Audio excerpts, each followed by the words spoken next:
Welcome to the Art Colony, a podcast about art and art history in Provincetown. My name is Gaston Lacombe. And my name is Joe Woolley. There's a studio in Whalers Wharf on Commercial Street in Provincetown, Massachusetts. Walk past it any day of the week and you will see paintings in the windows, hard edges, explosive with color, bold shapes that stop you in your tracks. Inside, if you're lucky, you'll find the artist himself, working, talking to visitors, creating, researching. That artist has been there since 2016. He opened that gallery in 2018, and 12 months ago, he started doing something else entirely. He started asking questions and created this podcast. A love letter to Provincetown, a living historical document, the Art Colony. 50 episodes later, I'm here to ask him a few questions. In December 2025, a listener left a comment on Apple Podcasts. They wrote, "My only wish is that one day we would get to turn the tables and hear his story through the lens of someone else interviewing him." My name is Joe Woolley, and I'm a former journalist, a lover of P-Town, a fan of this podcast, and I am honored to be interviewing that person. This is episode 50 of the Art Colony podcast, and today we're turning the tables, quite literally, on that artist, that person who came up with this special show, Gaston Lacombe. Hi, Joe. Hi. I'm sitting in the wrong seat today. For those of you that aren't watching on YouTube, literally we have switched seats. And I don't have my computer in front of me, so I'm completely disoriented. I've got mine, Yeah. and I've got my notes. And as I said, I'm very excited and I'm very honored that you asked me to do this. Well, you were the very first person to physically come to me and say, when are we going to have a podcast about you? So that's why the responsibility falls upon you. Well, thank you. I take that responsibility very seriously. And again, I'm very honored and happy to be here. So it's going to be the same show, same format, same spirit, just with the chairs quite literally switched. So let's get started. Gaston, you know that what the first question is, right? Yes, I do. As you've been starting the last 49 episodes. So who is Gaston Lacombe? I know, right? And I should have practiced. And the reason I asked that question to everybody coming in is because I have figured you can't assume that everybody will already know who the person is. And everybody needs to do a little bit of an introduction to allow themselves to, say who they are. And in my case, well, who is Gaston Lacombe? Well, I'm an artist based in Provincetown. And I'm also born and raised Canadian, but I'm also an American citizen. In the past, I have traveled and lived all over the planet. I've spent the vast majority of my adult life living outside of North America until moving to the US. I love cooking. I enjoy gardening. I am a great lover of art and of Provincetown. There's so much more to you than that.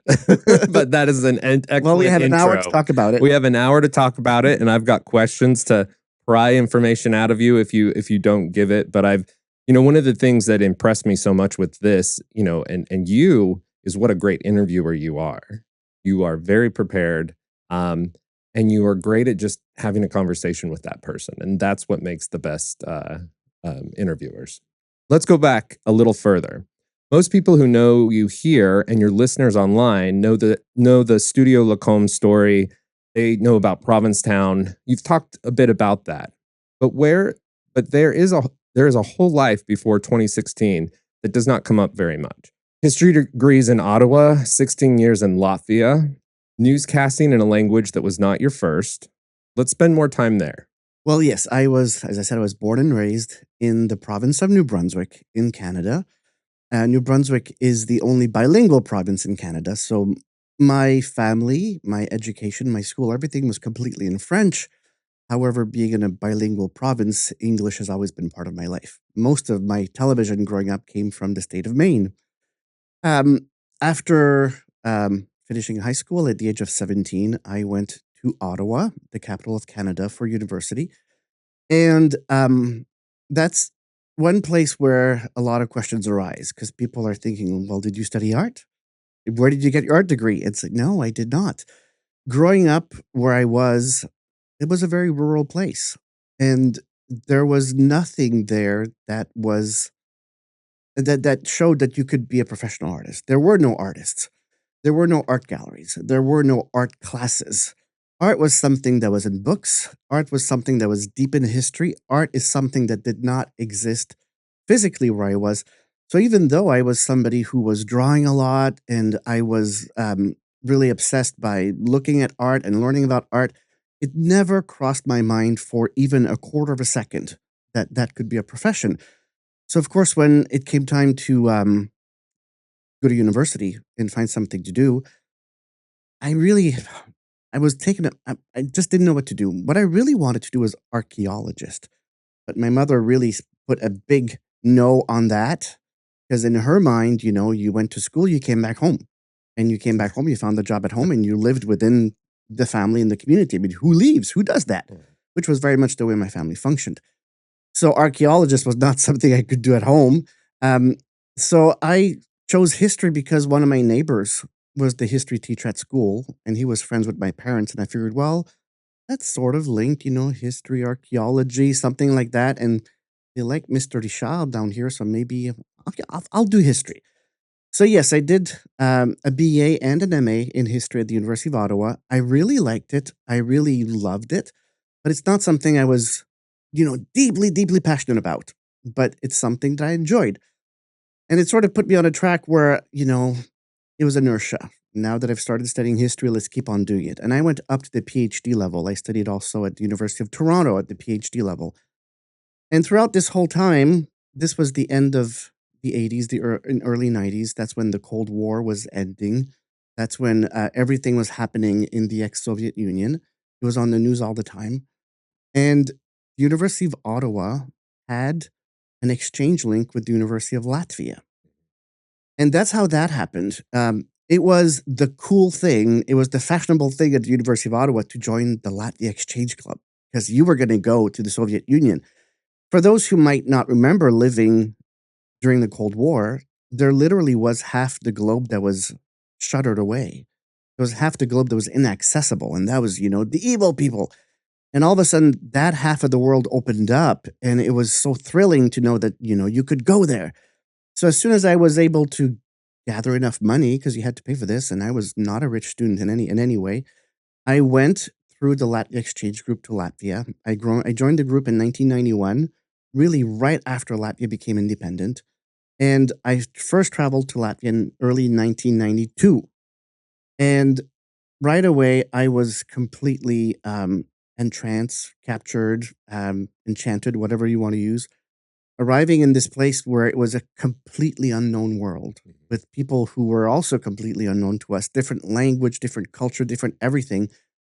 I remember a lot of them had never seen a color photo. You know, I had a color camera and they were so impressed. And they were all so curious to learn about what happens in the West, just like we were curious to find out what happens here behind the X Iron Curtain. And because of that, I just stayed. So 92, 93, 94, 96, I would do a bit like people do seasons in Provincetown. I would do seasons in Latvia. So I would come back to Canada to do my studies. But whenever there was any break, I'd be on a plane back to Latvia.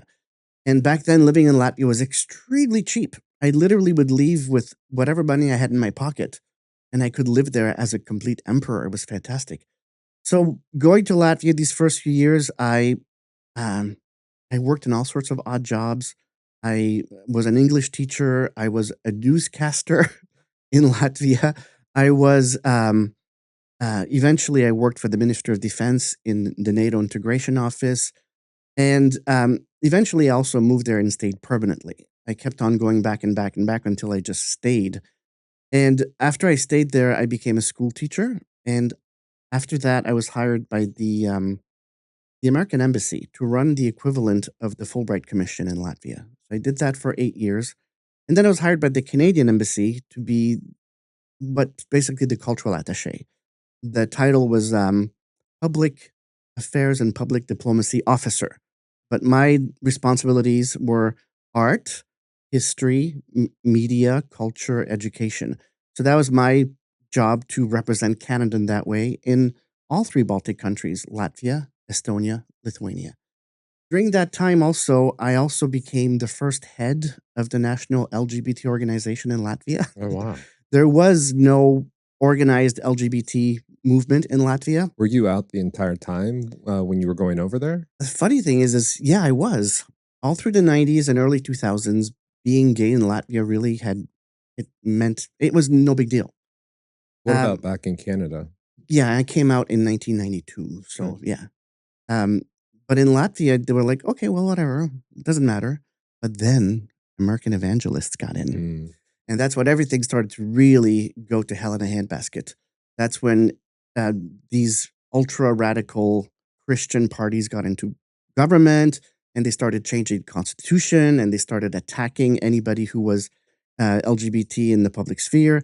So we felt we needed to have an organization. And of course, I became the leader, which I wasn't planning on doing, but I did.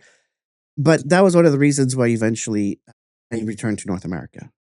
Being the head of that organization put me straight in the middle of a bullseye in Latvia. Mhm. I was getting regular death threats. My name was really dragged in the mud in the press.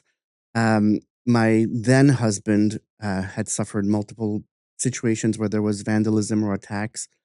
I just could not feel safe there anymore. And my ex husband, especially, for him, he was American Latvian. So for him, it was his own people attacking him. Mhm. It had a deep, deep effect on his mental health. So that's why he insisted we have to leave this country. We can't stay here anymore. I was I was ready to stay in Latvia forever. That's where I had settled my life. That's where my roots had been digging. But he was insistent we had to come back. He was with the World Bank and he got a position at the DC home office at the World Bank. So that's how I ended up in the US. We ended up moving to DC.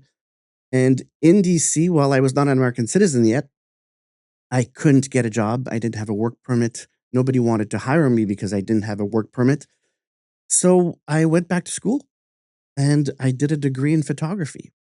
At that point, already art was really taking over my brain. Mm. And that's what I really wanted to do. When I left Latvia, a lot of my friends were saying, "What are you going to do in the US?" And I would joke, "I'll just be like a free artist. I'll just be like a freelance artist." As a joke, but really that's what I was really dreaming about, but it's still in my head back then. I didn't know this was possible. But when we got to the US and I went back to school, I was thinking, well, maybe a photography degree is something that's practical, something where you have an actual job. I'll do that. So I did that. And then I spent 10 years working as a photojournalist until I discovered Provincetown. So There you go. 16 years in Latvia and then 10 years in DC? Yeah, 10 years in DC. Just doing the math. Before we move on to P-Town, though, talk a little bit about the Captive Project. You really did your I research. did my Yeah, research. look at that. Just like you do with all your other guests. I've done my research. Okay, so I did this photography degree, and my my aim was to work more as a photojournalist. All my life growing up, I had read all the National Geographic magazines, and I wanted to be something like that. So I was getting jobs, contracts, internships all around the world, doing a whole bunch of different jobs. And one thing I always did whenever I went to these different countries is I do tourism stuff, including visiting the zoo. And I kept on seeing these animals in zoo situations that were extremely miserable, living in deplorable conditions, not just abroad, but also here in the US and in Canada, seeing all these animals in environments that were completely unnatural and not adapted to their needs. So I started photographing them and trying to stay objective behind the camera, where I would photograph the animal in its environment and give a clear image of where this animal lived. And that became what's called the Captive Project. I went to dozens, if not hundreds, of zoos on 5 continents, and I photographed a lot of these animals. And that became a huge project. It Mhm. was published all around the world. It was featured in a lot of big magazines. A lot of photos were, yeah, just one photo being published in this publication, that publication, all around the world. It became a really big deal, and I became associated with that for a long time. 60 plus zoos, 11 countries. Were you setting out to make a moral argument, with your camera against zoos, or did it just turn into that? Did you really have a focus and a mission to try and It was to make not change? necessarily against, yeah, it was not against zoos. It was more about thinking about change. Another part of this project that never got published is looking at the other side of the other side of things, where I went, for example, to the San Diego Zoo multiple times to photograph the right way of doing this. Um, but that never got published because that was less sensational, I guess. And but my idea was not necessarily saying zoos are bad, but mostly to say in a lot of situations zoos are inevitable, but there's a better way of doing this. And we should think about animal welfare, not just about displays. So that was really the idea behind it. It's an incredible project. If all your listeners should go and take a look at that. So it was a When you Google Gaston Lacombe, it still comes up first page, Mhm. sometimes even first photo, because really that project traveled and was Mhm. published everywhere. and I would argue had a impact, a major impact. Oh, I hope so. So we're at that part of the show where we get to Provincetown. hmm You arrived in 2016, if I've done my math and my research correctly. It's a difficult moment for you. Uh, you talked about briefly your marriage. This has ended at this point. Provincetown was supposed to be a temporary place for you after that. Well, what happened is my marriage was still not over yet, really. I had a friend in DC. A lot of Provincetown people will know him. His name was Jim Landy. Jim has now moved to Palm Springs. But Jim was and still is the ultimate connector. Jim gets to know one person, and right away his brain starts thinking, who can I connect him with? So I met Jim. I don't remember. This would have been 2015 at some point. And the very first day we met, within the first hour of meeting, the guy tells me, you need to divorce and you need to move to Provincetown. Whoa. And I'm like, well, you don't know me. What are you saying? But he had this intuition, like, you're unhappy right now. You're deeply unhappy. You need to divorce and you need to go to Provincetown and, figure yourself out. So yeah, my marriage was not over physically, but in my head it was. There had been a lot of issues that were detrimental to my own mental health. And we had been together 21 years. So it was hard for me to just say, okay, thank you, bye, because we had built a whole life together. But for my own mental health, it was time to really go. And first thing well, at one point, I was in Vermont doing training I worked for National Geographic for a while as an expedition leader. And I was in Vermont doing training for the upcoming expeditions. And I was driving back to DC, and I got to the point where I hit the Mass Turnpike. And it was literally in a split second decision, I just took that exit.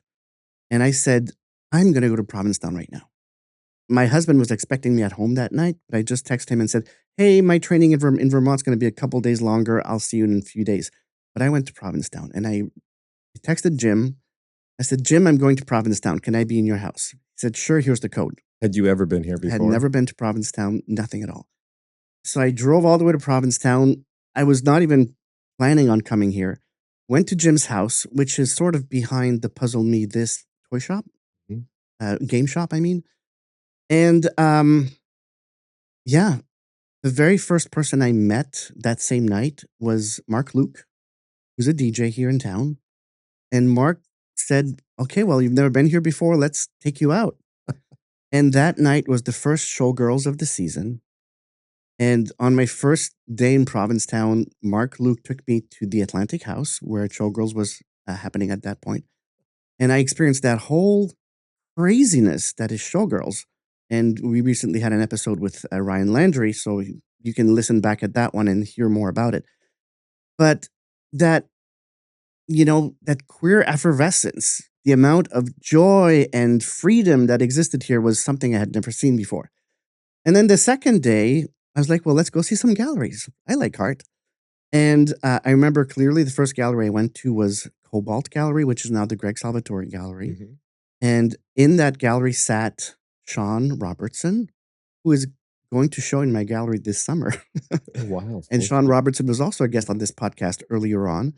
And at that moment, it was extremely clear in my head. I said, okay, I have to leave everything. I have to drop everything. I have to move here and I have to become a full-time artist and open my own space. It was a clear vision in my head. So this was 1 month before I actually left my husband. But at that point, the plan was made in my head. This is it. I have to really drop everything and start over from scratch. So I went back home, and within a few weeks, I actually did leave my husband, which was a very difficult decision to make, but I did. And then within a month after that, I was back in Provincetown, and I was starting right away to make a transition. So I also met somebody here in Provincetown and fell in love, which is my current partner, Carrie Bryant, and we're still together. And that gave me a reason to come back and come back and come back. And Carrie, seeing that I was going back and forth DC Provincetown all the time, he said, "Well, why don't you get a studio space here?" Because I had a studio space in Washington D.C. because I was still working as a photojournalist, and I was doing all sorts of more fine artsy photo projects in studio. So Carrie inquired at the Whalers Wharf, and something opened up right away. So I started in early 2018 with a studio at the Whalers Wharf that led to the gallery I have now. Yeah, I mean, you opened Studio Lacombe 2 years after arriving. That's incredible. Less Even than that. less than that? Yeah, because we got the space in February 2018, and I first came here in June 2016. Yeah. You dove right in to I those was well, P-Town waters. I had completely, um, deleted my life. I had left my husband. Working as a photojournalist had become extremely difficult because of the age of the iPhone, the age of the internet. As an example, I had this magazine in DC where in 2010 they hired me for a job and they said, "Okay, you have 3 days. We need 30 pictures. We'll pay you $800 a day and we'll pay for per diem and transport. Go." The same magazine calls me in 2015 and they have the same assignment. We need 30 pictures, but we'll give you 3 hours and we'll pay you for $100 per hour. And sorry, there's no per diem or transport. Go. So the exact same job between 2010 and 2015 went down from about $2,800 to $300. So being a photojournalist was not something that was feasible for me Mhm. anymore. So yeah, I left my relationship, I left my job, and I had never chosen to live in DC. That was my husband's choice. I was like, well, DC's fun, but that was not my choice. I need to stay where I want to be now. And I moved here. So now we're in Provincetown 9 years ago, and you start the studio. Let's talk more about your art Hmm. before we move on to the podcast. The art. I think most people who listen to this show know you as the host, and they're not quite as familiar with your art because you share a little bit about it, but it's always secondary to the artist that you're talking to. You've had evolutions of your art as well. In your words, describe what your art is Hmm. and then tell us about that evolution of that art. Well, if we start from the fact that I said earlier I was born in an environment where art did not exist, it took me a very long time to figure out that this was something that real people could actually do. Um, I had kept on drawing and doing watercolors and doing all sorts of things in the background, not showing them anywhere, and actually being very afraid to show it to anybody. I was very afraid of anybody's judgment, especially as a child, my mother, and especially when I was married of my then husband. They were Mhm. both very domineering personalities, very controlling and manipulative people. And so for me to show my art to them was threatening in a certain way, but I always kept it hidden. But when I became a photojournalist, I sort of had this permission at that point. Okay, well, you can use this to create art. And although I was doing mostly assignment work, I was photographing for magazines and online outlets and stuff like that. I always had a much more artistic approach to photos to the point where a lot of editors were a bit annoyed at me because they wanted to have like, the hard hitting blood and guts. We want you to be right in the middle of the action. We want you to use drones and all these technical things. And on the other hand, I was approaching my photo as a piece of art. I was approaching it looking at color and composition and the feeling, not just trying to get in the middle of the action to see how close I could get and how much blood and guts I could get. So a lot of editors were a bit annoyed at me, but that's when I felt like, okay, well, maybe I should just continue with this Mm. artistic side of the of photography because the photojournalism part is not really working anymore. So when I opened the gallery here, a lot of the work that I had in there was photography. Actually all of it. It was photo mosaics that I had created of Provincetown or of other themes.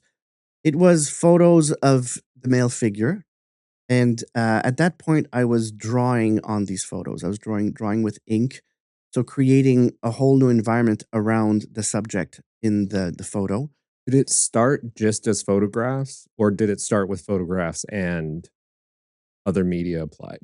It started Drawing. the very first exhibit I had was mixed media. Basically, I had as I said, the male figure, and all of the space around this figure had been blanked out, left white, and then I would fill it in with ink.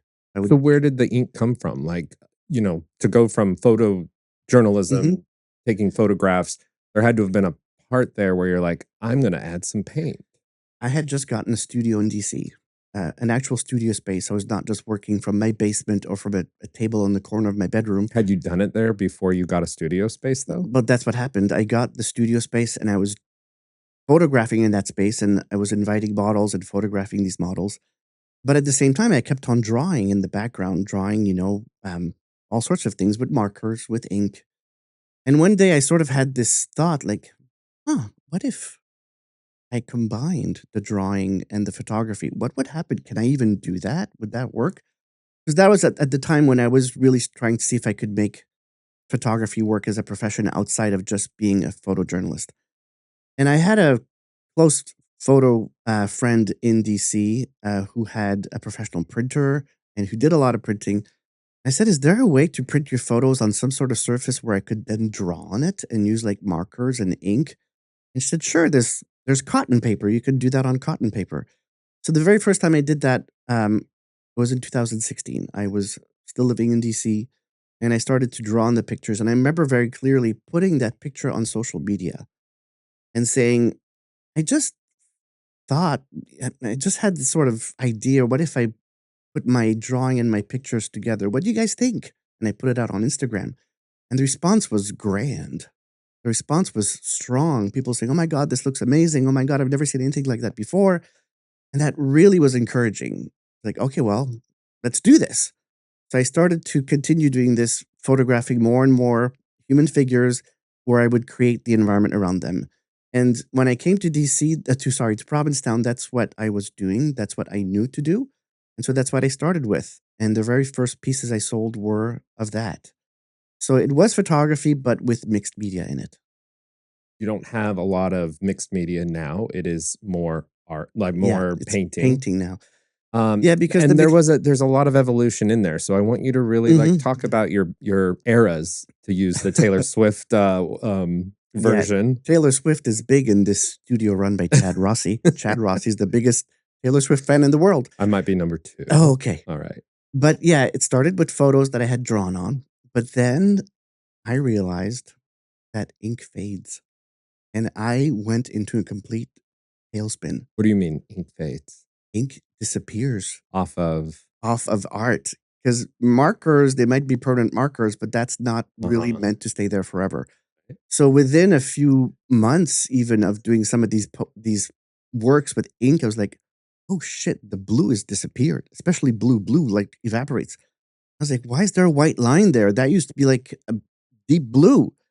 And I completely panicked. I was like, "Oh my god, I am selling art that is fading," because I felt like this was affecting my reputation and my everything.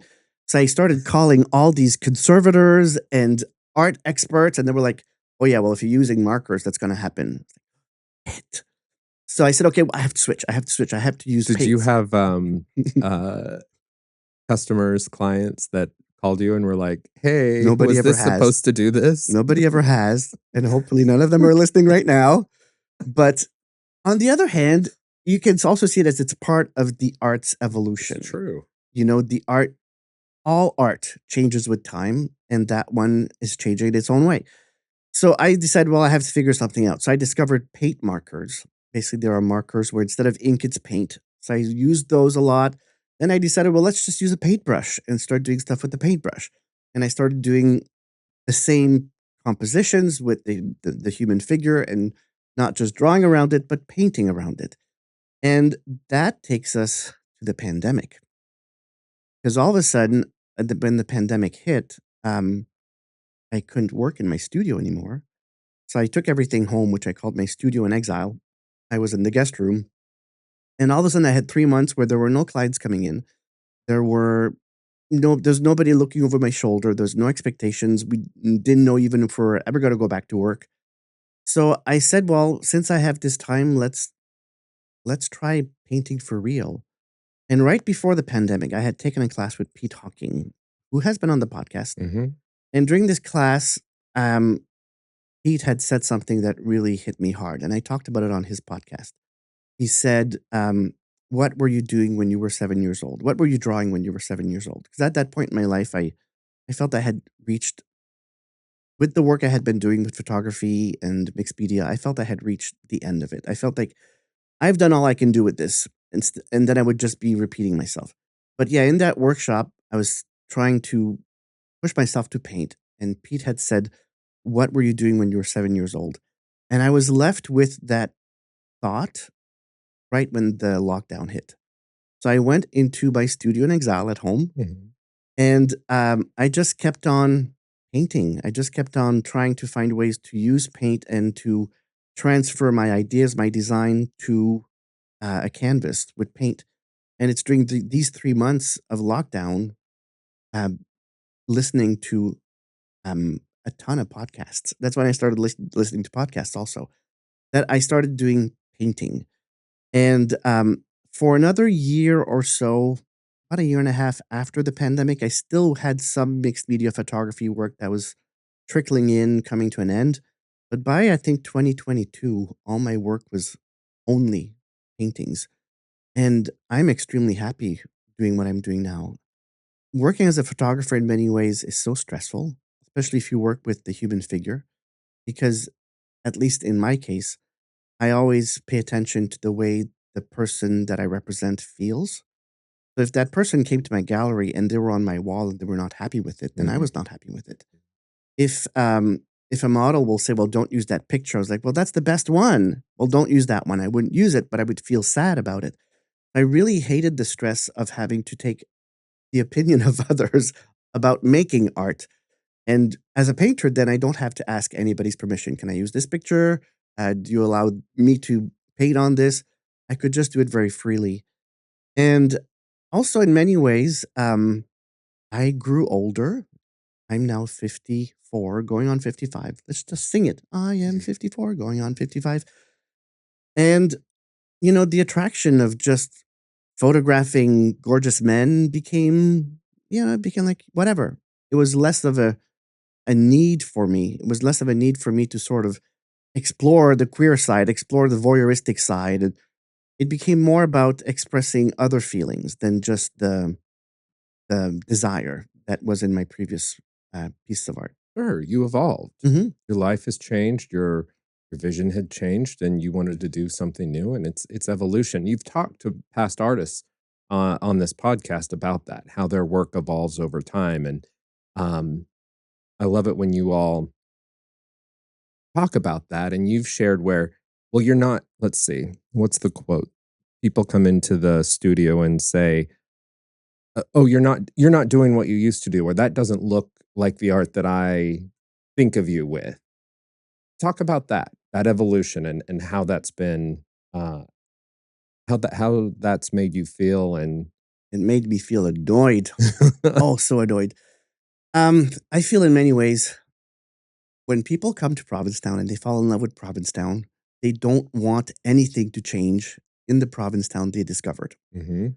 That's why when you read, for example, the community space on Facebook, Provincetown Community Space, a lot of people bitch and complain because they came here in 1979 and Provincetown was like that in 79. And why did it change? It was manic. It was magic for me in 79 and I wanted to stay that way. And that could be in 88, in 96, whenever. Everybody feels they have an idea of Provincetown in their head and they want to keep it that way. And that includes the art because they come in my gallery and they expect summer to summer to summer to see the exact same art over and over again because that is what my gallery was to them on the first year. And they don't want anything to change in Provincetown. At least that's my theory.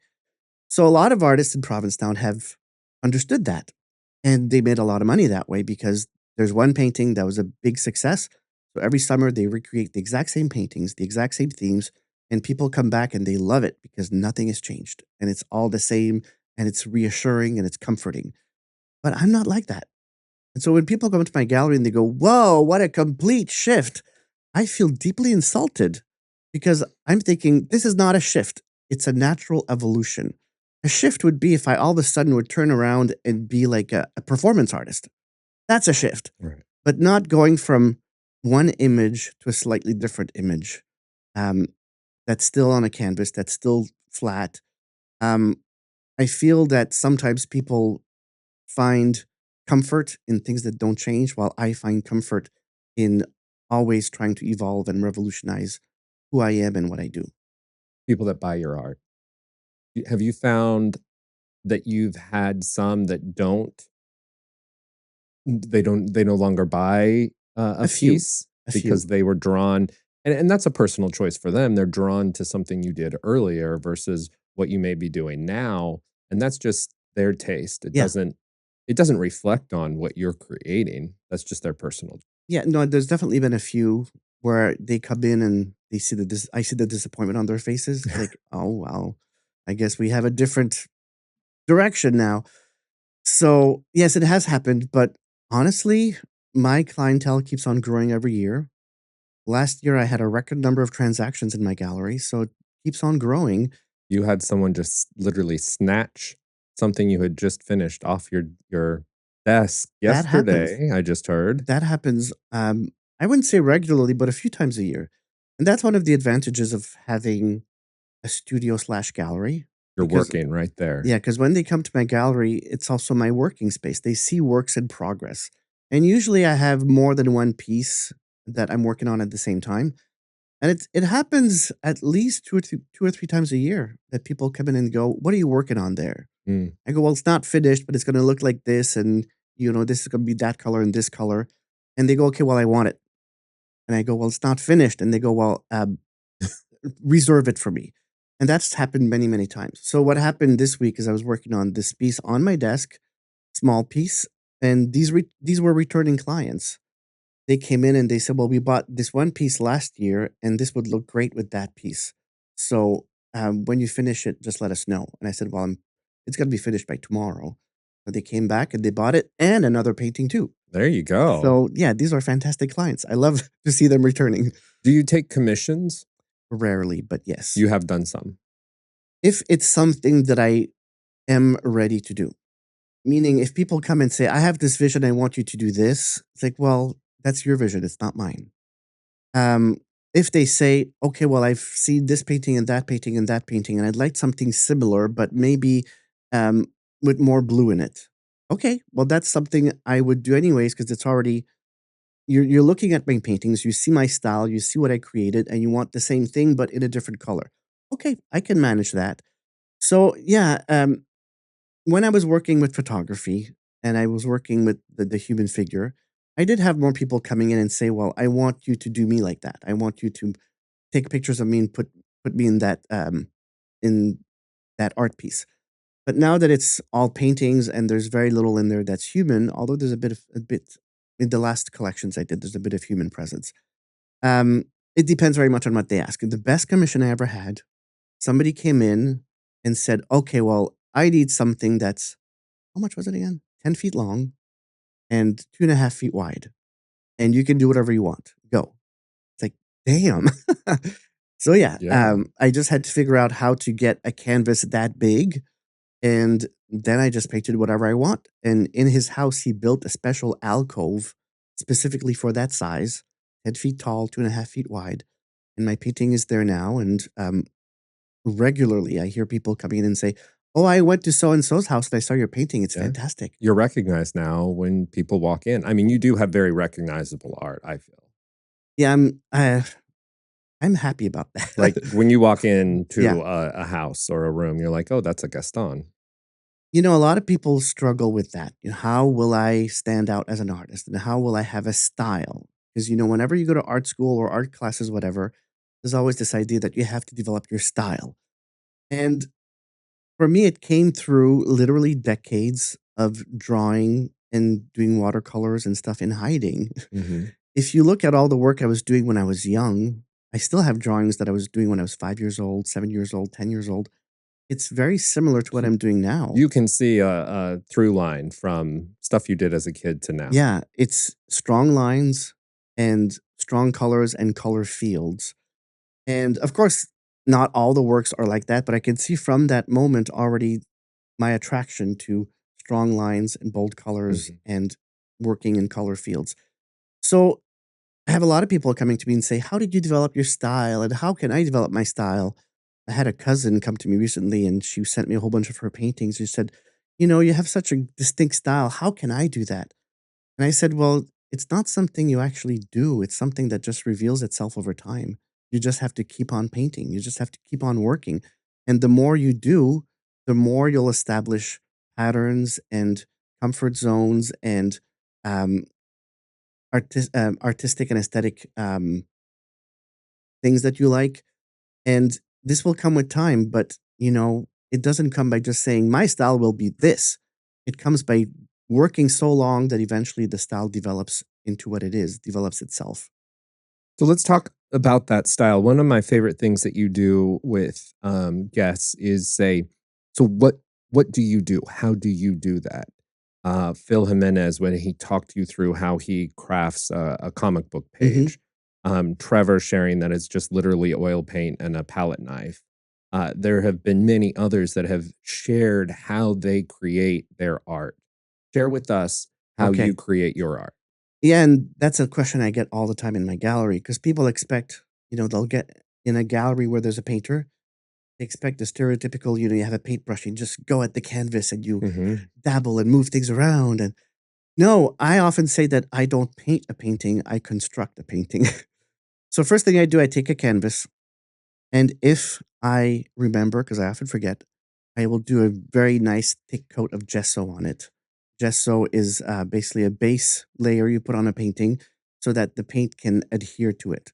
Because just putting paint directly on a canvas, it doesn't always adhere that well. Do you only work on canvas or do you work On on wood like a also. piece of wood? Okay, I would wood. also, mostly canvas, but some wood. Okay. But sometimes I forget to do that layer of gesso and then I regret it because I work with tape and then you pull up the tape and all the paint comes up under it. But yeah, so I start by doing a layer of gesso on.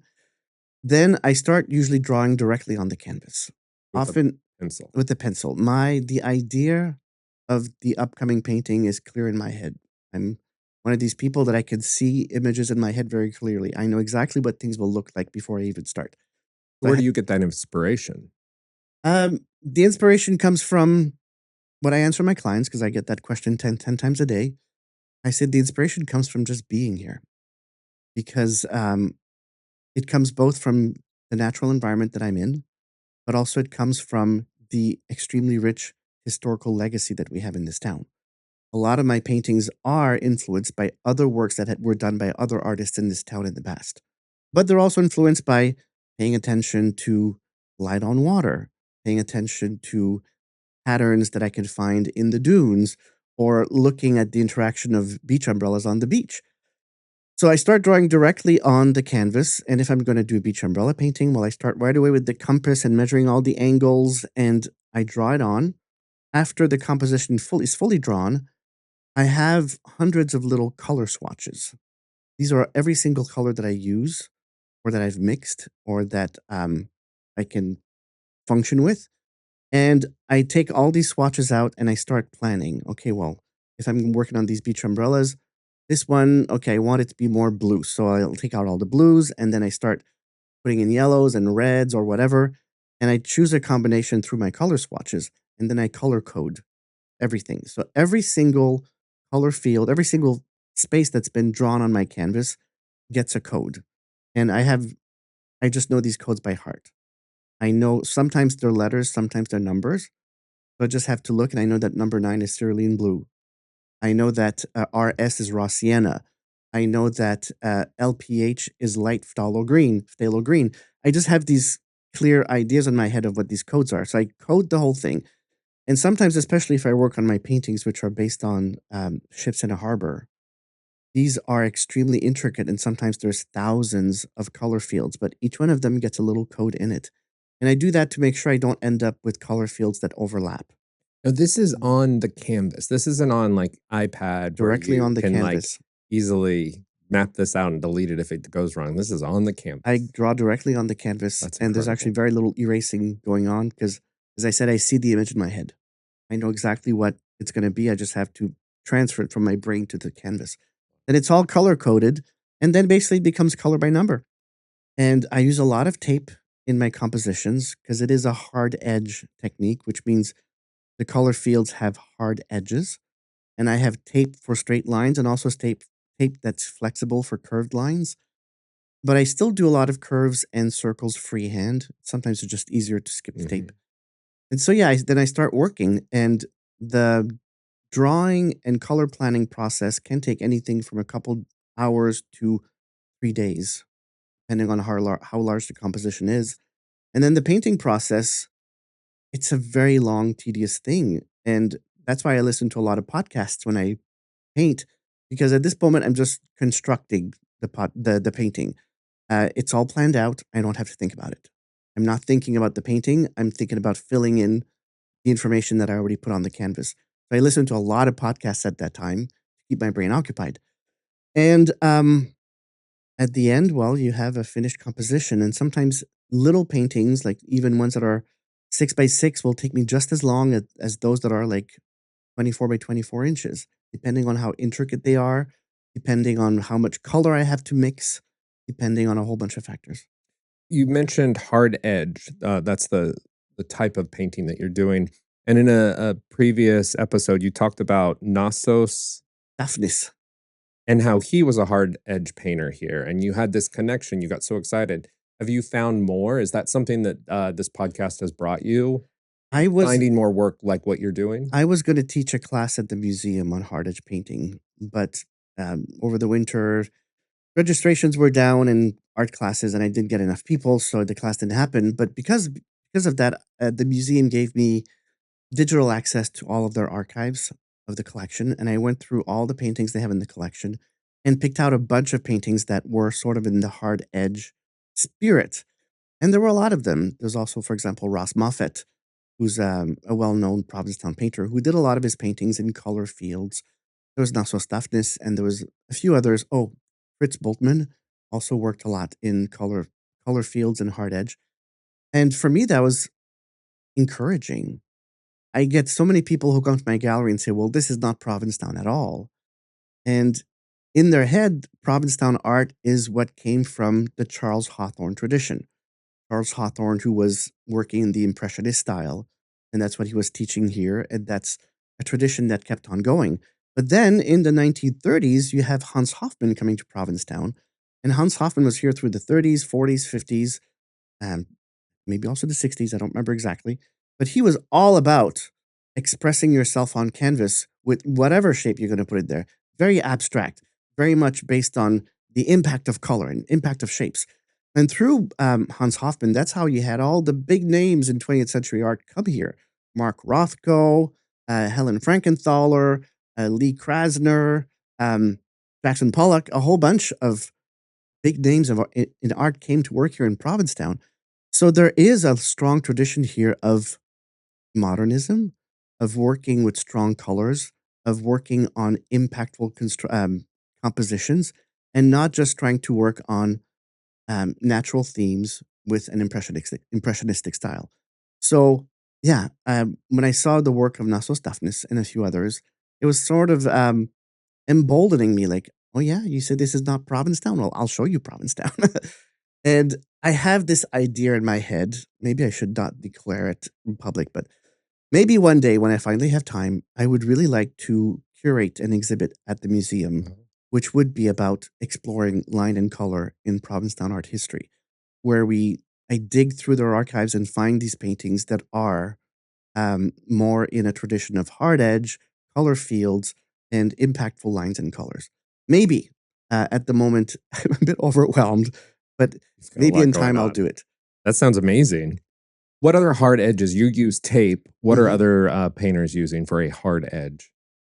That's pretty much what you use. Tape. Okay. Yeah, I mean, a lot of people do it freehand, or they will use, for example, a ruler that they put on the canvas and they just paint with the ruler there, and then they remove the ruler and they have a straight line.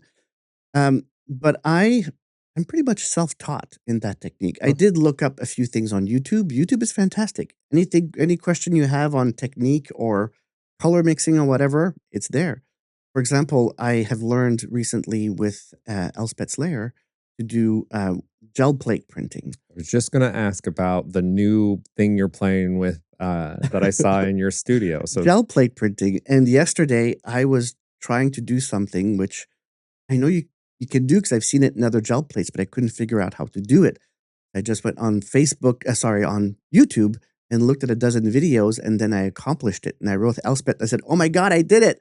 And now she wants to learn more about it. So the way I taught myself was by using tape, and it works very well for me. And it was a lot of trial and error because honestly, if you just put tape on a canvas and paint, it's not going to work. It's a whole process. how many rolls of tape are on your Oh, average painting? it depends on the size, Mm, but it's a lot of it's a tape. lot. Yeah, I order my tape by the dozen, rolls of tape by the Blue dozen, tape, blue painter's tape, tape. and I go through it about every 2 months. I have to order another roll of 12. And I have a lot of different types of tape also, depending on what I'm doing and where on the painting and what I want to achieve. Uh, I have 6 or 7 different types of tapes that will create different effects.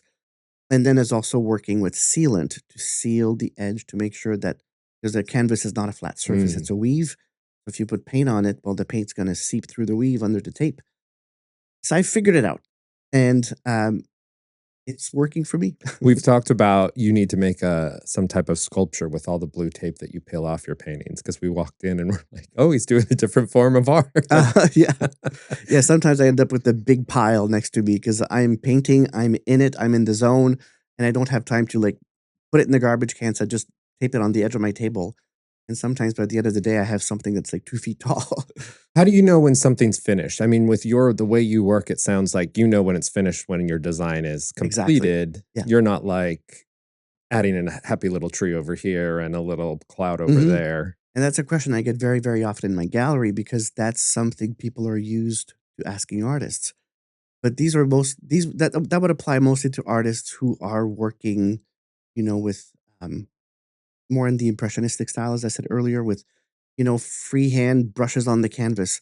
In my case, everything is so precisely planned before I even put a drop of paint on the canvas that I don't have I don't have to say, well, I'm done now because it's it's already built in. Uh-huh. The end is built in, Do you sign your name on your art, front and back. front and back? I cannot understand artists who don't. And I've had this discussion with a few artists who don't. And I keep on saying, and that comes actually a lot from my experience with photography. When I was a photographer and the age of internet really hit, all of a sudden my pictures, especially from that Captive series, all of a sudden they were being published all over the world. All of a sudden somebody had a print of them in their house. All of a sudden they were in a gallery show in Switzerland. I'm like, what the hell? I never gave permission for any of this. I never got any money for all of this. The pictures were being stolen and reproduced, and people were taking just, from screen grabs, and people were taking ownership of my work. And that's one of the reasons I started drawing and painting on Mm. prints, because I was annoyed that in photography, people can easily take a screen grab from the internet and steal your work. But if every print is made unique by making a mark on it, either with ink or with paint, then screw you, it's mine. And also putting my signature on it. So I always sign the front and I always sign the back. Sometimes when the painting's very small, I'll sign the side because my signature gets to be too intrusive on the front. But yeah, I'm very intent on really marking my ownership of this art. This is mine, my signature's on it, and you can't have it unless you pay for it. Mhm. Yeah. I think that's great. Are you making stuff now that you couldn't have made 5 years ago? Or yeah, or, have you learned technique and Oh, things? yeah. Or was it just like, "Oh, I hadn't thought of that yet"? Definitely. I keep on learning new techniques and new tricks on a very regular basis. Usually that happens when I want to create something and my brain cannot wrap itself around it with the tools I currently have. Then, as I said, I'll go look on YouTube, or So hence this new gel printing, you're wanting to try some you're well, I love printing. I do a lot of printing. I do silkscreen printing. I do monotype printing. These are classes I took at Castle Hill Center for the Arts in Truro, and I'm very lucky that the Fine Arts Work Center every year gives me 1 week in their print lab as a residency. And just sit there for a week and I print all I can. Then I use these products in my gallery. The fun thing about gel plate printing is that every print is a one of a kind. And it's also something I can easily do on my table at work. I don't need a lot of extra equipment. I don't need big machines and chemicals and big water sinks, which I need for the other techniques. That one, it can be very compact and it can be done almost anywhere. So if I can find a way to, incorporate that in my work, then it's not always a painting. It can be something like a print that's sometimes more accessible financially, and sometimes people don't want a 4 by 4 foot painting. They just want a little thing to put on their wall so they can aim for print. But yeah, that's where that comes from. So we're an hour in and we're only getting to the podcast. So this is a good conversation. That's going to have his editing work. So you've spent 50 episodes inside other artist processes and many different artists types. Hearing how they see and how they work, what they protect, their process. Has any of that found its way into your studio? Has making this podcast changed the way you produce art? I will say yes, but I can't put my finger on it yet. Um, the thing I have loved the most, and I haven't done it enough, but is before the interview going to visit an artist in their studio and then seeing the work as it's happening in the studio and then talking about the processes and talking about, the thinking behind the art. And in all these situations, I come back home with a little bit more insight in what it means to be an artist and how you can create the art. And this, um, I'm sure, is seeping into the way I create and the way I function. Just an example, for example, Megan Hilton, who is somebody I connected with so deeply when I first went to her studio. We felt we were almost like twins speaking the same language, a secret language.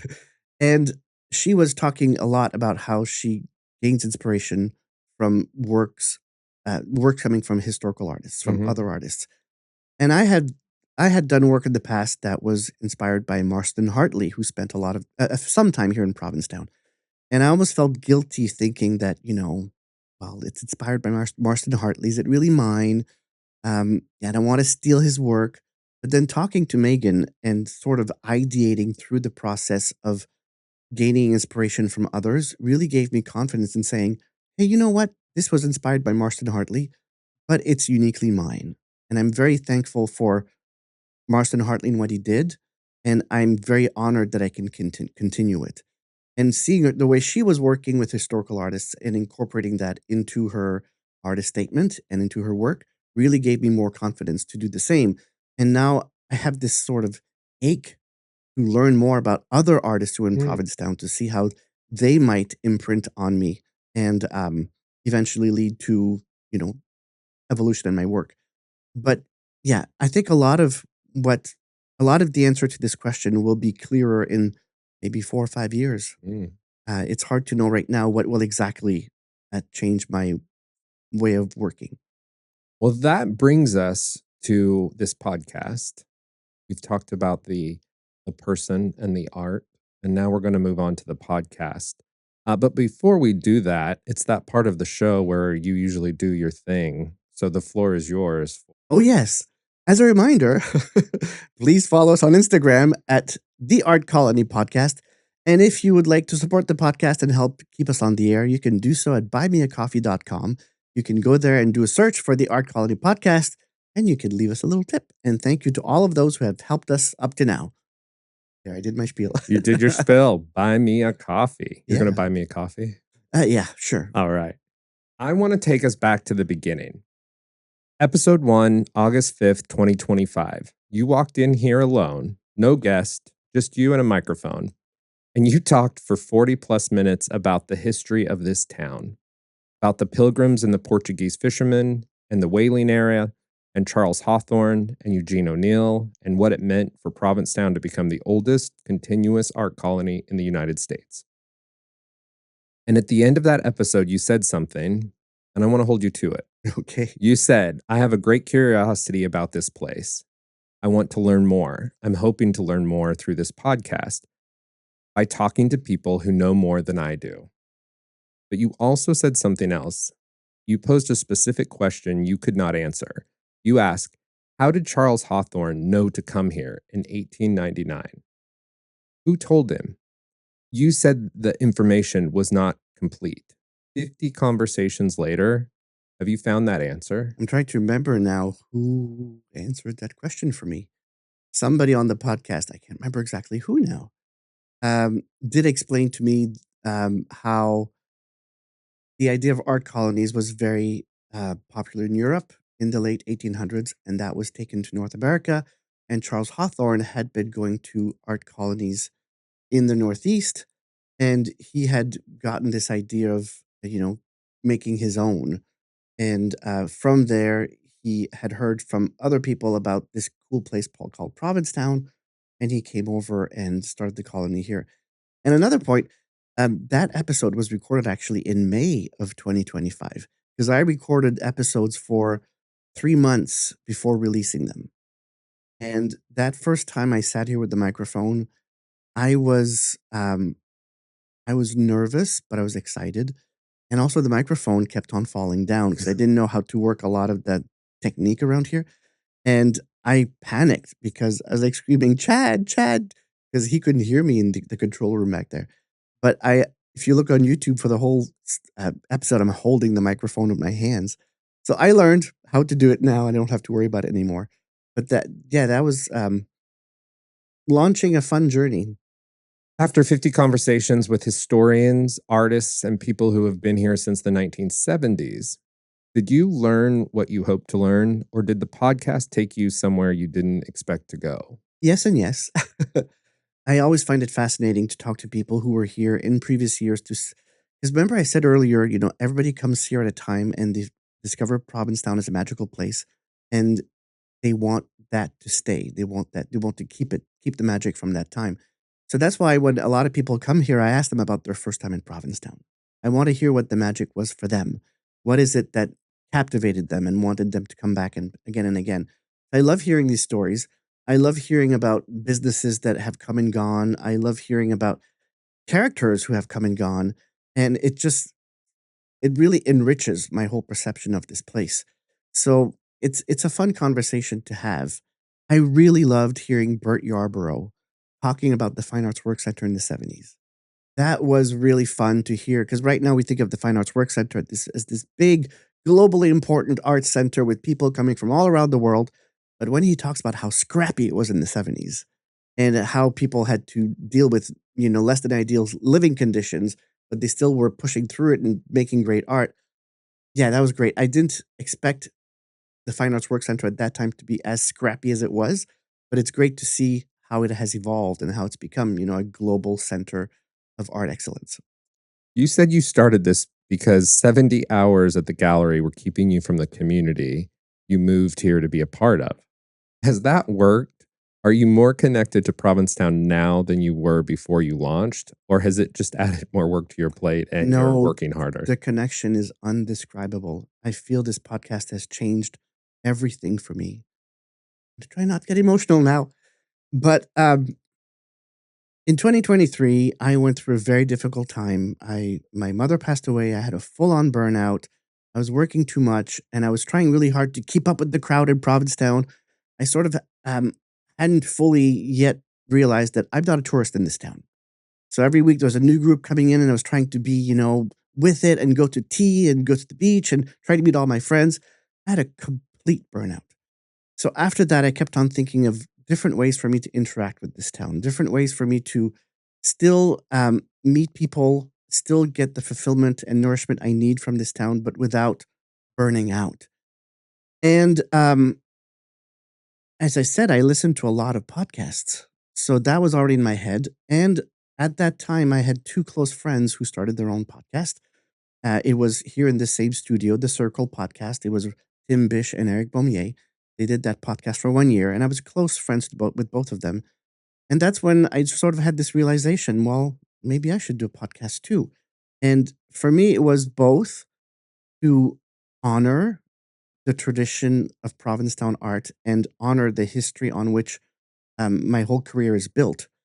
But it was also for me a tool to be able to interact with this town differently, a tool for me to meet people that I don't get to just sit down with and talk. In this town, there's a lot of socializing going on, but often it's over alcohol, it's over loud music, it's over noisy restaurants. I have a lot of trouble dealing with noisy spaces. Um, I'm very misophonic. If you don't know what that is, you can look it up, which means I'm deeply affected by my audio space, and that will have a deep effect on my mood. So, in a lot of social situations, I have a lot of trouble socializing. But on a podcast, one on one, I can really, get to know that person, dig in, have a real conversation. And now, I feel that when I go anywhere public, the podcast becomes something that um, sort of lubricates my social interactions now. I'm meeting a lot of new people in new spaces. I'm getting a lot more information and interaction with the community that I didn't have before. And I feel my status has completely changed. I feel that I would go to events before and I was just another wallflower, another artist in this town, but now I go to events and I feel like I fit here. People want to talk to me here, and I have something to say, and they have something to say, and um, I found the right place to be. So the podcast has been fantastic for me, both in terms of learning and disseminating information, but also in terms of defining my spot, my space in this town, defining who I am in this town. Well, it's been fantastic for all of us. I mean, I think I loved hearing you say that, but I also love what you've done for Provincetown and for all of us that love it the same way, you do. We all love it in our own unique ways. And this has been such a way to discover more about it, things that you would have never learned.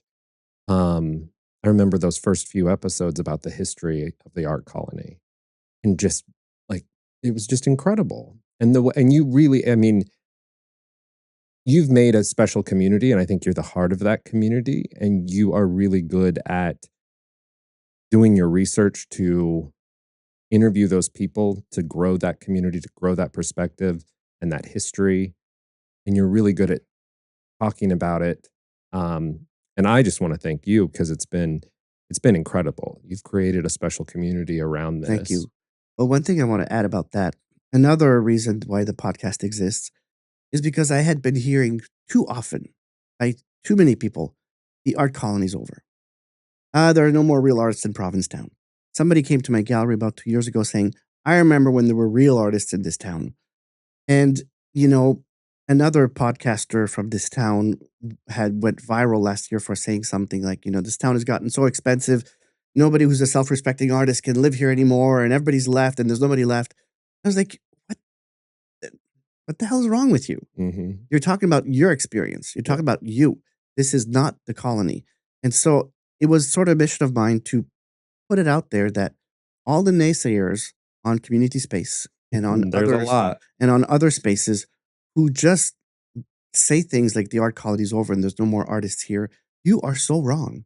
And I will prove it to you because I have now interviewed 49 people and my waiting list is still extremely long because this town is full of people who are working in the arts, all the arts.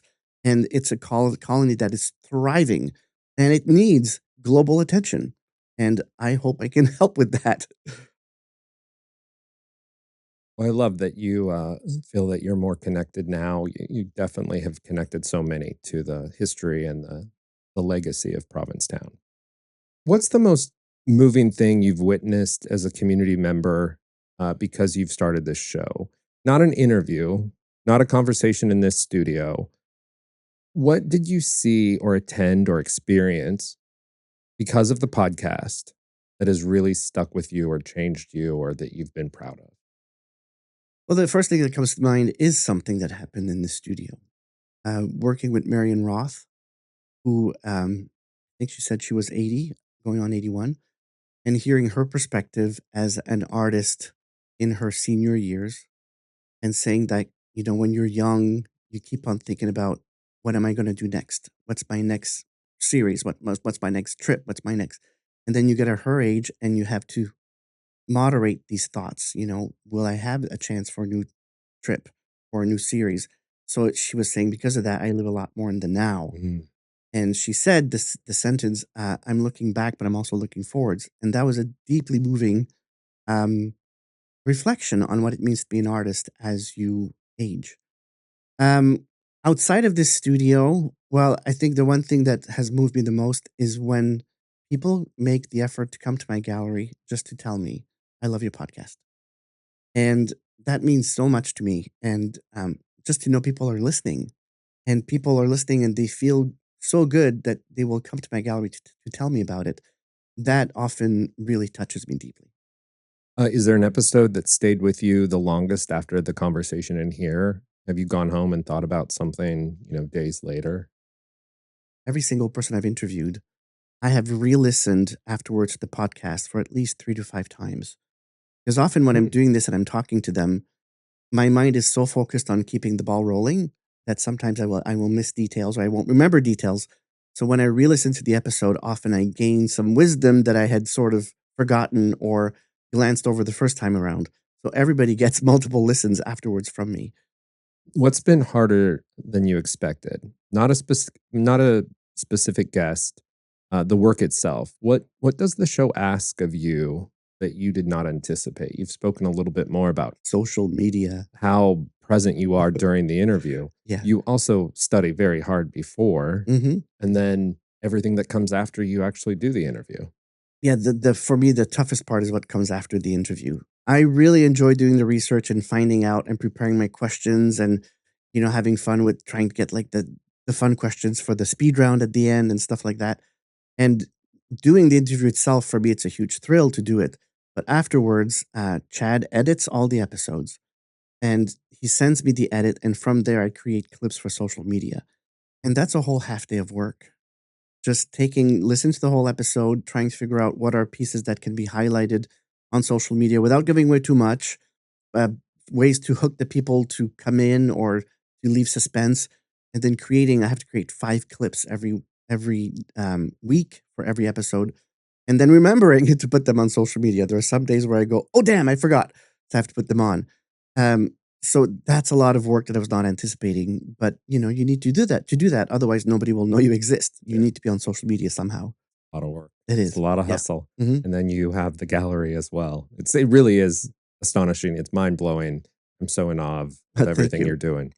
And I think a lot of other people are, and you can hear it when you interview them and they make their comments back to you. Um, to the podcast again, why do you think this hasn't been done before, this preservation of Provincetown history? I mean, look at what you're doing. There are institutions in town that have it done that have done this in different ways of preserving written historical timelines. Hmm. There are some, but they haven't captured in this way the history, the stories, the details that you have captured. You're just a artist on Commercial Street that decided that they wanted to do this. There are other institutions that are like set to do this, like their mission.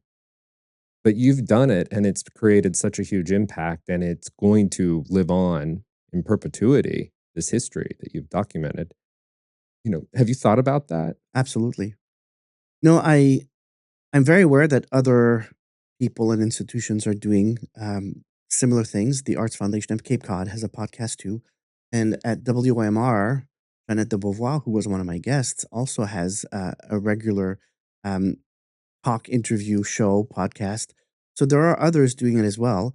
But I am thrilled that somehow my take on this has taken off and people are listening. And one thing I do almost obsessively is watch my listener numbers every day to see if I'm staying on trend or going up.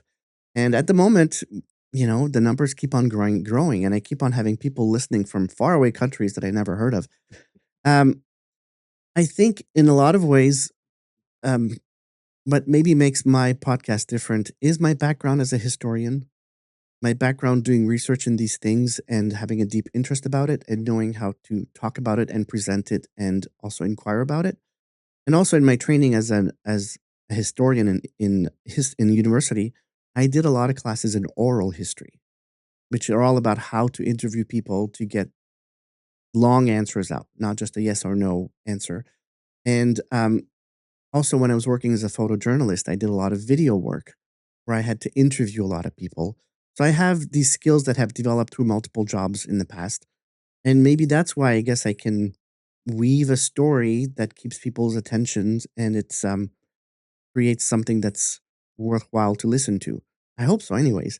But and I'm just so honored that people have decided to tune in. Really, when I started this, it was just let's make 12 episodes and see what happens. Wow. And when we had the launch for the podcast at the museum, we did not have a big crowd. We had maybe less than 40 people show up.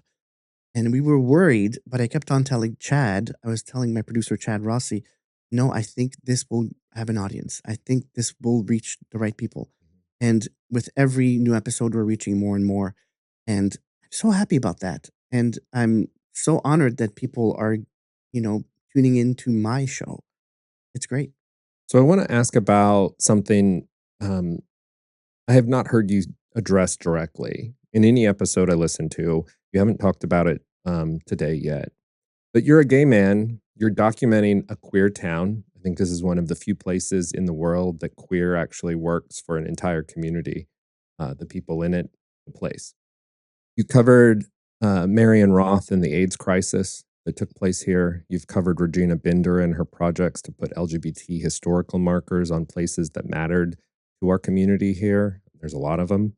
And you're doing all of this in 2025 and 2026 in today's America. In your first episode, before you had brought in a single guest, you said, I think we may look back and say the 2020s were such a great time for art in Provincetown. You said that on day one. What do you think now?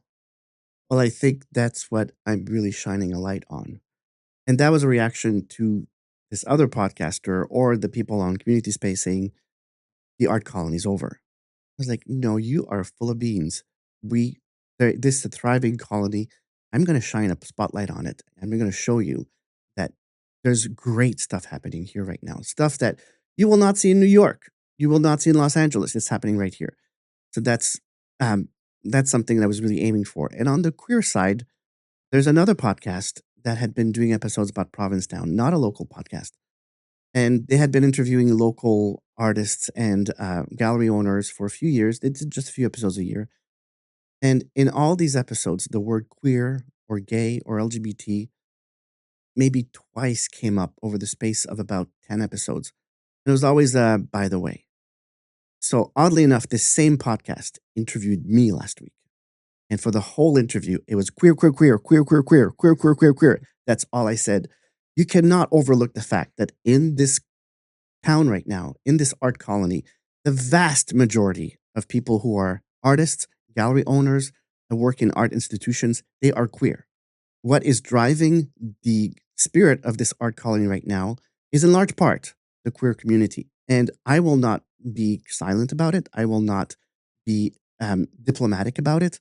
I will make it clear that this art colony is due to queer people in a large part. There's still a lot of straight people, a lot. I mean, there's a club in town where I've been invited multiple times. It's like a secret club, and everybody there is straight.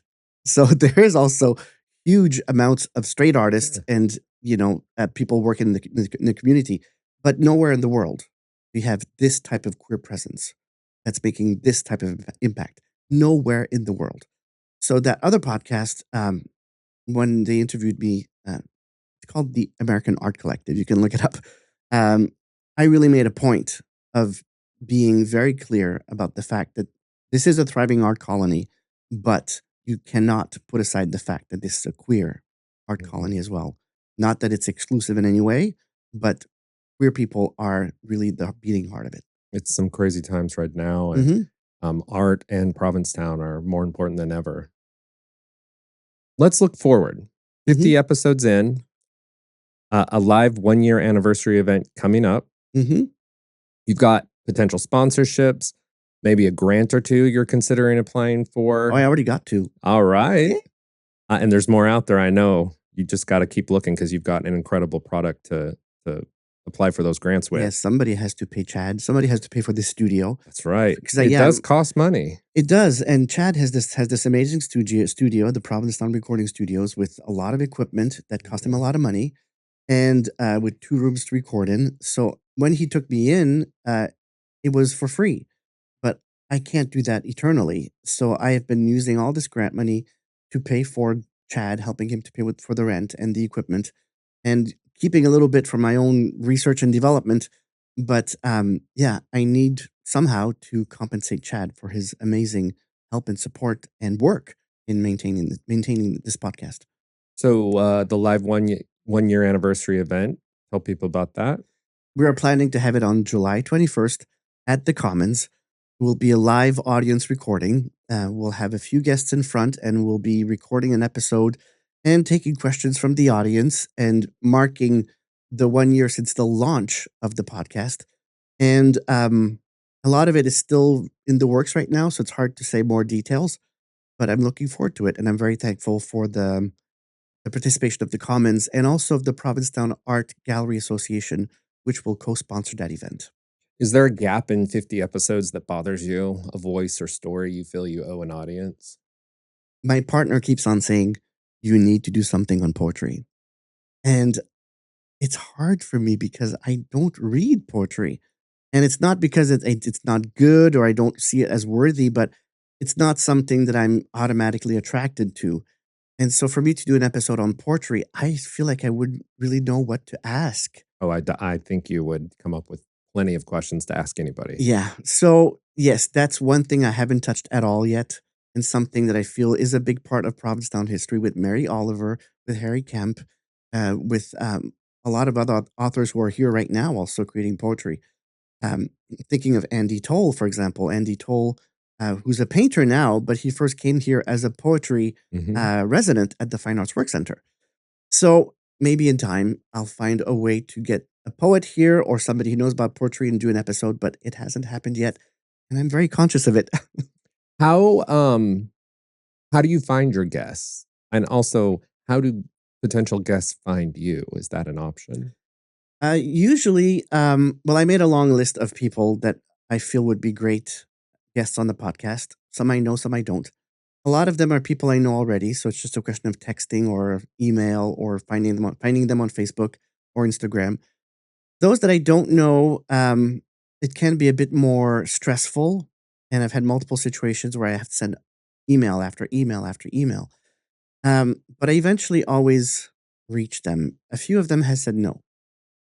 One of them was the very first person on my list, and somebody that keeps on coming up on the podcast, and somebody that people keep on saying, "You need to have him on the podcast." He was the very first person I asked, and he said no. And I've gone back to him multiple times, and he says, "I love your podcast. You do an amazing job, but I don't want to talk about myself." So that has happened too. I've had 2 people turn me down, and it's okay. It's fine. Well, I would just say to those people, you haven't told me who they are, but it's not talking about yourself. It is sharing with history and with the community that we all love uh, what you've brought to it. So I hope they would reconsider. I hope so too. And then I'm sure you're yeah, you're aware with some of them locking them in before the story is lost. You know, making sure that we're capturing that person in that moment. There's 2 things I keep on thinking when I approach these people who have been here for a very long time. I I tend to prefer to invite people who have not had as much of a chance to be highlighted. Mm, There's a number of artists here who are legendary, but they've already had 3 documentaries done about them. They've already had a full-length film done about them. They've already had books written about them. And these people come up very often in my suggestions. "You should really have so and so on your podcast." And I go, "Yeah, I agree. However, this other artist who's the same mhm, age, has been here 40 years. What do you know about her?" right. And You know, those people are bringing up that name because they do have so much attention already that they're able yeah. to be known. So I'm not saying that these people will never be on the Sure. podcast. I'm saying for the moment, I have been giving priority to artists who have received less exposure. Yeah, there's a few of them that I know I would have to reach them soon because they're very, very elderly. But on the other hand, I'm reassured by knowing that when I did research on these people, There's a lot of it. there's a lot of information already. So, what do you want this show? I mean, we're about to wrap up. What do you want this show to be? Where do you see it? Is this are we going to be talking in 5 years? Am I going to do the 5-year anniversary? I don't know. I don't know. It's really going one episode at a time. Eventually, I'll get to a point where either I run out of guests or I have to reinvite the same people over and over again. There's always going to be a lot of information, but there will be a point where it will get thin. But what I want this podcast to be, and this goes back to my training as a historian, I want this to be a historical document. I want this to be something that people can refer to over the years and hear the stories from the mouths of the people who actually were living through these times. I said in one of my podcasts that when I first moved to the US, to DC, and I had no work permit, no visa, no nothing, I started volunteering at the Smithsonian Institution, and they put me in the archives of American art. And they would give me these reels of interviews that were done with artists in the 1960s. And on these reels, you had artists in their studio talking about their process, talking about their work, talking about their lives at that moment in 1968. And I thought that was just such a fascinating listen because it was not a book. It was not, I mean, it was not a retrospective book. It was not an exhibit looking at, from the age of 18 to the age of 88. It was now. Now, where am I sitting now? What am I doing now? What's my work right now? What's my philosophy now? And I loved translating those episodes or transcribing those episodes, those reels. So I want my podcast to be something like that. Be something where, in 2068, somebody can listen to what happened here in 2026 and get an idea of who were the people, what were they doing, what were they thinking, what was their mindset specifically in 2026. All right. Well, we're in that last section of the podcast that you started a little while ago. It's mandatory. And we you know have to what? do the speed round. I stole that from Amy Poehler. Amy Poehler's a podcast I really love listening to because she's so funny and she's so witty, but she does this once in a while, the speed round. And I was thinking I need something to sort of liven up the podcast at the end and bring a bit of humor in. So I stole the speed round from her. Well, and I'm just copying it from you. Okay. So I'm going to give you two choices. You have to pick one and you have to justify your choice. Mm-hmm. All right. You ready? Yes. You were a photojournalist for 8 years. You've been a painter for 9. Which one do you enjoy more and which one speaks more truth? Painter, for sure. As I said earlier, working in photography, I really hated having to always take in consideration other people's spaces, other people's opinions, other people's prejudices. I found photography to be enormously stressful at all times. But painting, I find the opposite, extremely peaceful, extremely reassuring.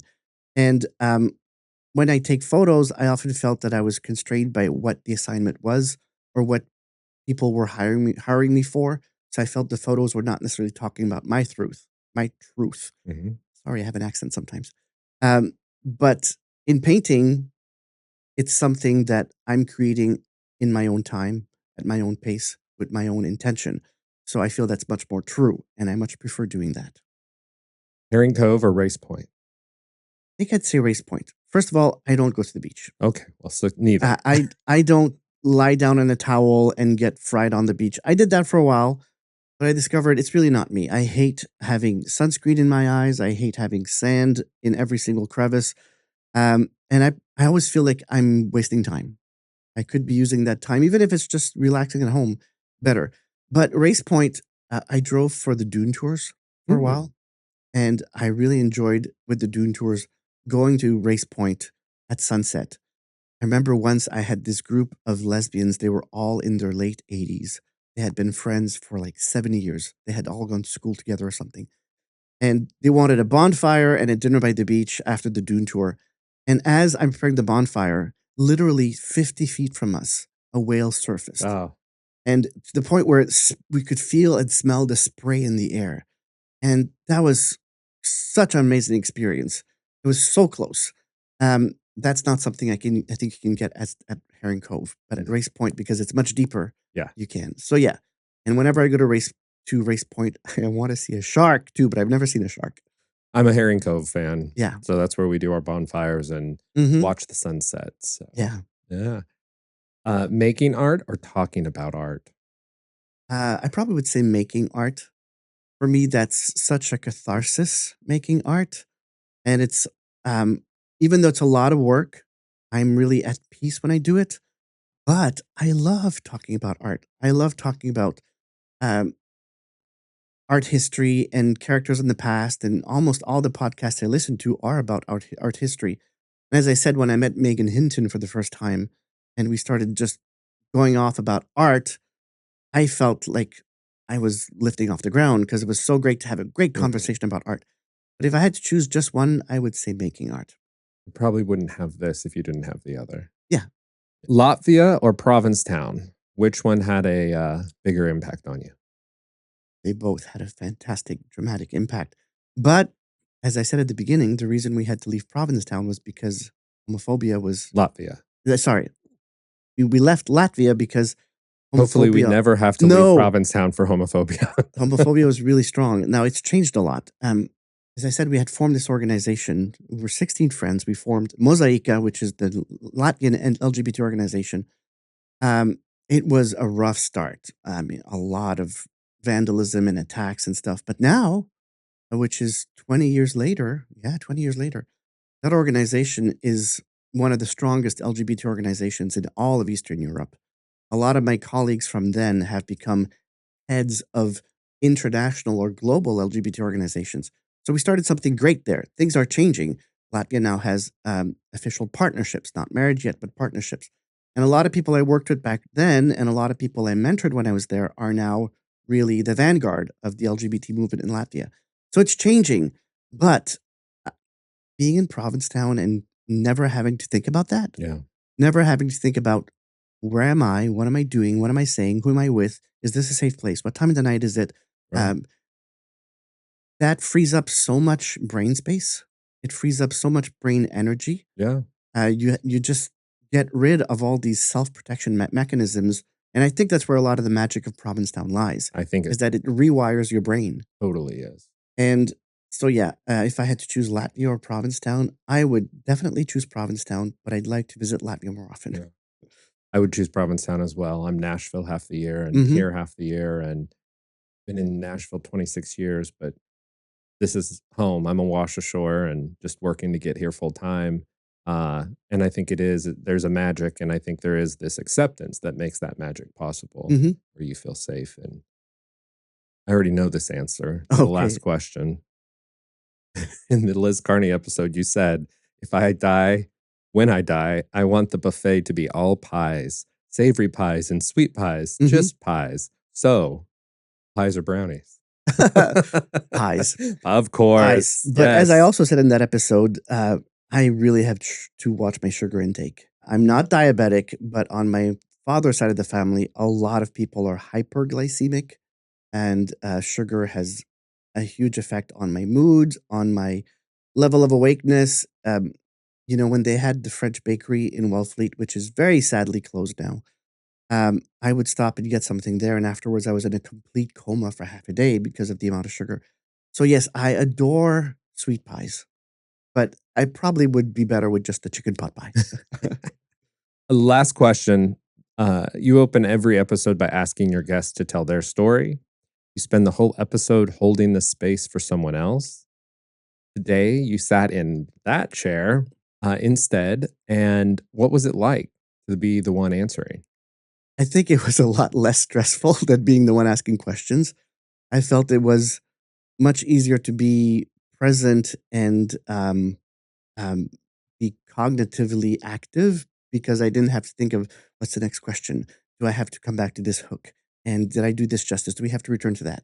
Because when I'm interviewing, my brain is, it's like it has multiple tentacles going at the same time, and I'm trying to make sure every one of them reaches the final destination. And so it's a lot of brain energy. Yeah. And being in this chair, I felt it was more about just saying me, me, me, me, me, me, me, me, me, and that was easier. Well, you make it look easy when you do this. Thank you. And again, it was an honor to be in this chair. Gaston, this has been a genuine pleasure. 50 episodes of asking other people who they are. Thank you for finally letting someone ask you. And thank you so much for creating this love letter to Provincetown, a place so many of us love, cherish, and want to preserve. If you are new to this show, you just heard the host. Now go and find the guests. 50 episodes, all of them worth your time. You can find the Art Colony anywhere you get your podcasts. Follow on Instagram at the Art Colony Podcast. And if you want to support the show, as we heard earlier, buymeacoffee.com. Search for the Art Colony Podcast and leave a tip. Thank you to all our listeners and viewers. Have a great day. Thank you.